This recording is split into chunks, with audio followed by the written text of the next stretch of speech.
Tea கடையில் எந்த அளவுக்கு நம்ம வந்து ஹைஜீனிக்காக நம்ம பிராண்டை ப்ரொஜெக்ட் பண்ண முடியும் அப்படின்னு பார்த்தோம்னா, டீ கிளாஸை கண்டிப்பாக வந்து சுடுதண்ணியில் வாஷ் பண்ண சொல்லுங்கள்.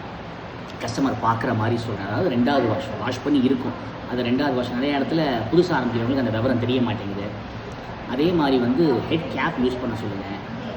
தேவைப்படுற இடத்துல கண்டிப்பாக க்ளவுஸ் யூஸ் பண்ண சொல்லுங்கள். உங்களோட கவுண்டர்ஸை க்ளீனாக வச்சுக்கோங்க. ரெகுலராக பெஸ்ட் கண்ட்ரோல் பண்ணுங்கள். கொசு நிறையாவே வருது இப்போ நம்ம ஊர்களெல்லாம்.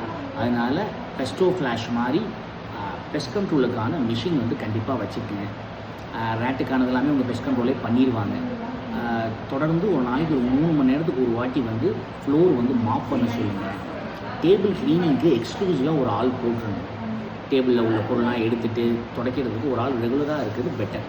ஒரே ஆளை எல்லாம் பண்ண சொன்னால் அந்தளவுக்கு சுத்தம் வந்து பெரிய அளவில் மெயின்டைன் பண்ண முடியாது. ஹைஜீனிக் இஷ்யூனால் சேல்ஸ் போன டீ கடைகள் பல உண்டு.